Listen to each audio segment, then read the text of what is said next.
My parents don't usually invite me out to expensive restaurants. So when my mom called and said, "We're celebrating, dinner's on us," I didn't question it. I should have. The restaurant was one of those places where the lighting was low, the menus were heavy, and the server spoke softly like everything cost more if you talked too loud. When I arrived, my parents were already seated, smiling, wine glasses half full. "Sit, sit," my dad said. "We've already ordered appetizers."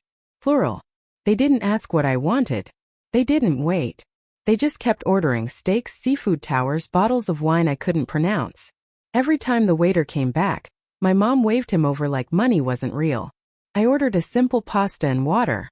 They laughed, toasted, talked about vacations, upgrades, renovations. I mostly listened. Something in my chest felt tight, but I told myself I was overthinking it. Then dessert came. 3 of them. My dad leaned back satisfied and said, "This place never disappoints." That's when the waiter approached, not with menus, with the bill. He placed it gently in the center of the table. My dad didn't even look at it. Instead, he pushed it toward me and said casually, "Go ahead and take care of this." I laughed at first. I actually thought he was joking. "Wait, what?" My mom smiled. "You're doing well now. It's only fair." I opened the bill. $2,000. My hands went cold, because suddenly the invitation made sense. And I realized this dinner wasn't a celebration. It was a setup. I stared at the number hoping it would change. $2,000.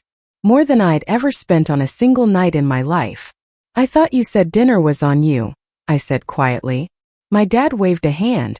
"Plans change." My mom reached across the table and squeezed my wrist. "You don't mind helping family, do you?" Helping.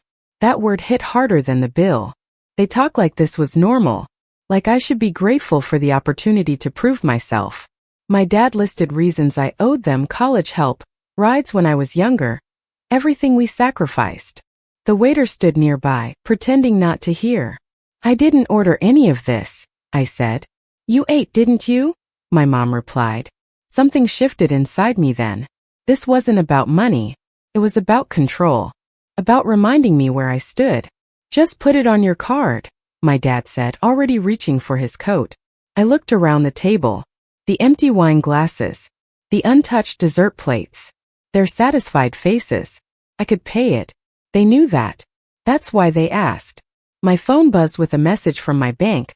Low balance warning. My chest tightened.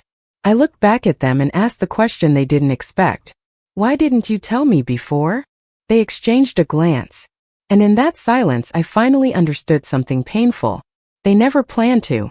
The silence at the table stretched longer than it should have. My dad cleared his throat. "We raised you," he said. "The least you can do is cover one dinner." One dinner. I looked at the bill again. The premium steaks. The wine I hadn't touched. The desserts I hadn't ordered. I thought about the overtime shifts I'd worked, the nights I'd skipped meals to save money, the pride I'd felt finally standing on my own. "I didn't agree to this," I said. My mom sighed like I was the problem. "You're being dramatic." That word dramatic had followed me my whole life. Anytime I questioned them. Anytime I said no. The waiter stepped closer. "Is everything all right here?" My dad smiled too quickly. "Yes. She's just handling the check." I looked up at the waiter. "Actually, I'm not." Both my parents froze. "I'll pay for what I ordered," I continued calmly. "That's it." My mom's eyes widened. "Don't embarrass us."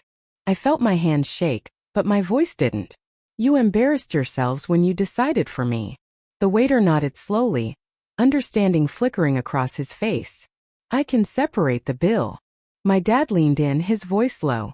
"If you do this, don't expect us to forget it." I met his gaze. "I won't forget tonight either." The waiter walked away to reprint the receipt. Around us, the restaurant buzzed on, unaware that something fundamental had just changed at our table. For the first time, I wasn't trying to earn their approval. I was choosing myself. But I didn't yet know how far they were willing to go to punish me for it. And that was about to become painfully clear. The waiter returned with 2 checks. One small, one painfully large. He placed them gently on the table, then stepped back. My parents stared at the bigger bill like it had personally betrayed them. My mom's voice dropped. You're really doing this? I nodded. I am. My dad's face hardened. After everything we've done for you? I paid my share and stood, my legs unsteady but my decision firm. As I walked toward the exit, I heard my mom whisper, I can't believe she'd do this to us. Outside, the night air felt sharp and clean. I sat in my car for a long moment, hands on the steering wheel, breathing. My phone buzzed before I even started the engine. A text from my dad. You embarrassed us. Don't call for a while. I stared at the message. Part of me wanted to apologize, to smooth things over, to fix it. Instead, I turned the phone face down. The next few days were quiet. No calls. No messages.